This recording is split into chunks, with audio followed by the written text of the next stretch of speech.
now, as we do every Tier Tuesday, which is also a Tom E Tuesday with Tom E Curran of NBC Sports Boston. He's brought to you by D'Angelo's Sandwiches, New England sandwich shop, which graciously delicious dropped off lunch for us here again today. The text line is shouting out, by the way, Keefe, the Thanksgiving sandwich that they have on the menu. That sounds good, too. Which might be a good future lunchtime. FlexCar. Save thousands with your flexible car lease at flexcar.com and by Awaken 180 Weight Loss. If you're hearing this, chances are you're less than 20 minutes away from the closest Awaken 180, a once-a-week lunch break, a quick stop on the way from work, minutes away from proven weekly weight loss. Awaken180weightloss.com. Tommy Curran, how we doing? What's going on, boys? How are you? Very good. We're doing wonderful. We're very happy to see Drake May out there for his first start. What'd you think? I thought he was outstanding on a curve, but I said the same thing about Jacoby Brissett 4 weeks ago, Keith.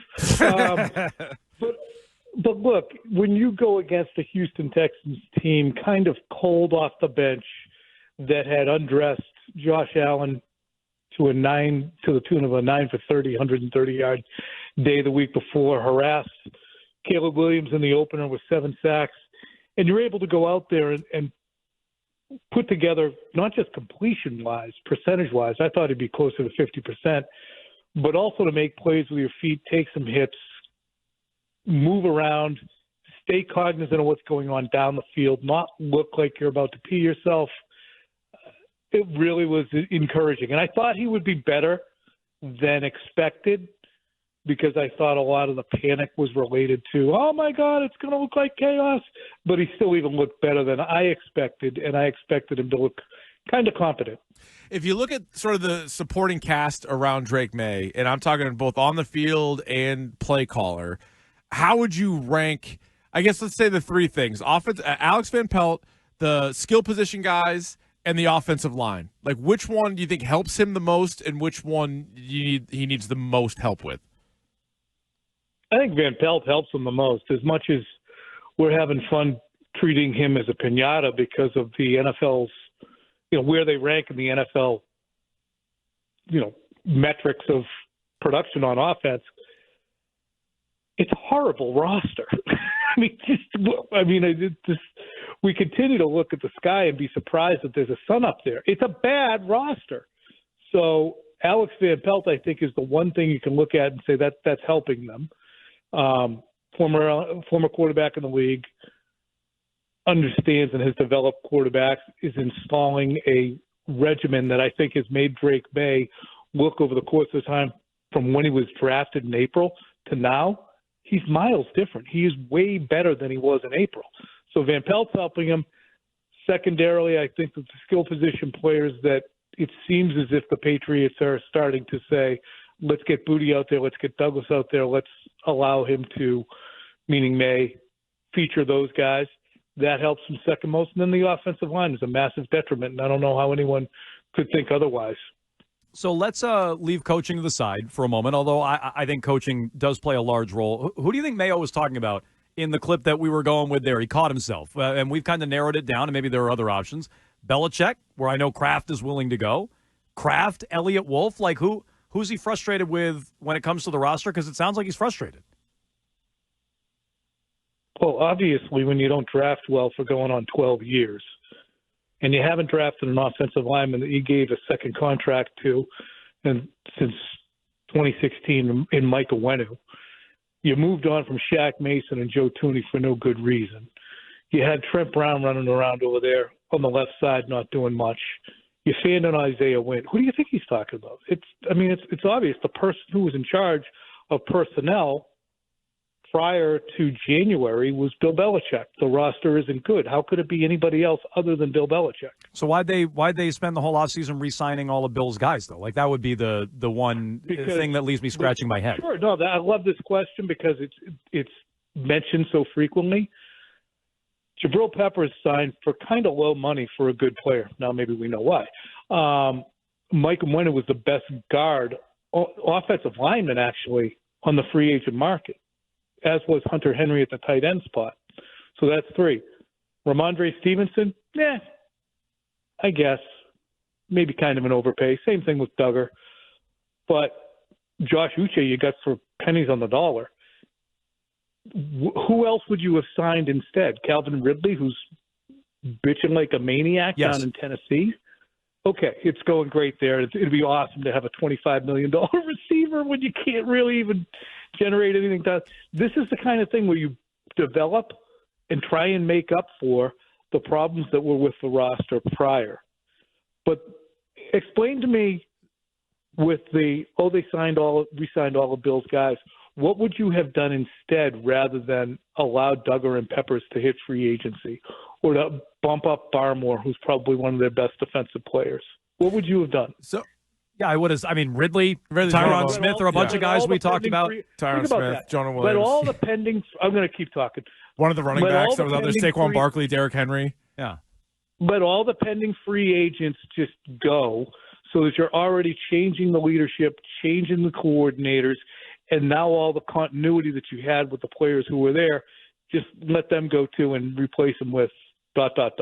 Well, so even if you put the re-signs aside, does Eliot Wolf get a pass for not bringing in any good players in free agency because, I don't know, like they weren't willing to spend a lot of money, or maybe people didn't like the class? Because just going over the list, he didn't bring in any good players.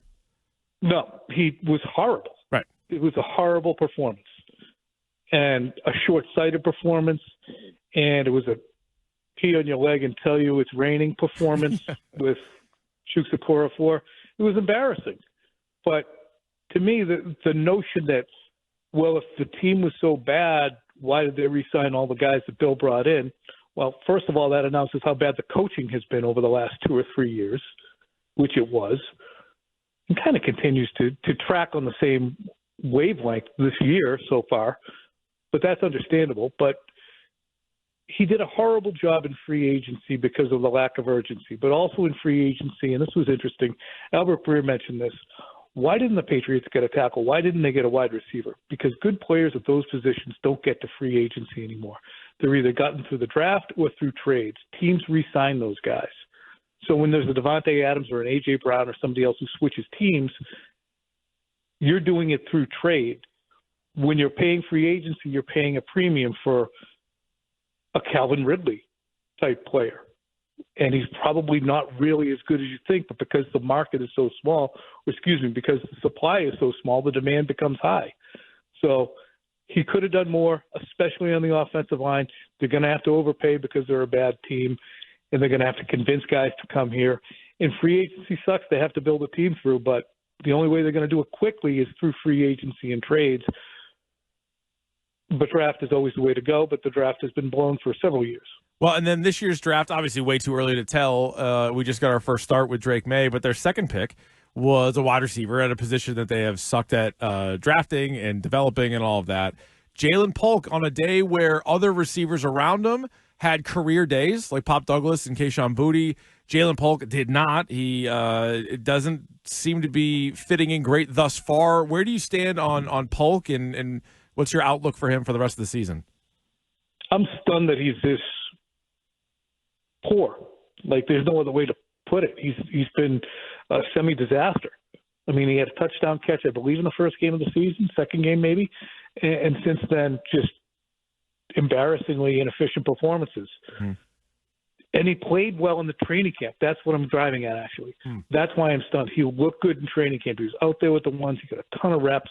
He looked good in preseason, and this is so far afield from what I expected him to deliver, which is disappointing because I don't know if it's the geography here that just brings in any receiver and they immediately, if they were drafted, cannot play. Uh-huh. But to me, it's stunning.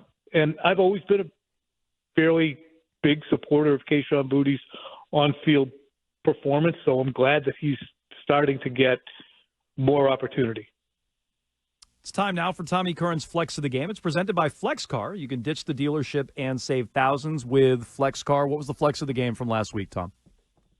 To me, the Flex of the Game was the scramble check down to Hunter Henry, which he ended up with 243 yards, Drake May did, but to find that ability to move, improvise on the run, and throw to guys who, because the play has been extended, have created separation. That, to me, is a nice flex. And that's something that Jacoby Brissett did in the first couple of weeks, but it kind of went away when he said, I don't want to make any mistakes here.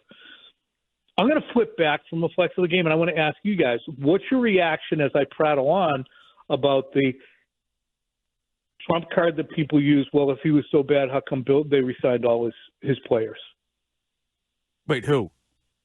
What's your reaction to what's your response to my saying? No, I mean, I don't mind re-signing a lot of those guys because I think if you take it case by case, you're like, oh, that makes sense bringing that guy in. But then when all of your best signings / re-signings are just guys from a 4-win team, I think it looks horrible. So I think it's more like, yeah, go ahead and bring back Onwenu and Duggar, but you better get some other players that are coming in here that are going to help the team. Right. You can't highlight KJ Osborne, Jacoby Brissett, and Austin Hooper. Like, that's the real problem. It's just weird to blame Bill and then bring back the roster from a year ago and then blame the roster from a year ago. That's all. To me, it's odd, and you can bring back all those guys. You just didn't need to stop at bringing back those guys. Bring other players. You could have supplemented. Well, I think that the guys that you bring back are one thing, but when you blame Bill for the roster, you're also able to look at Isaiah Wynn or N'Keal Harry or, I don't want to say Duke Matt Dawson, Cole Strange. There's plenty. All these other guys. Yep. I mean, there's two different things. You can say, all right, well, good job with Barmore. We're going to re-sign him.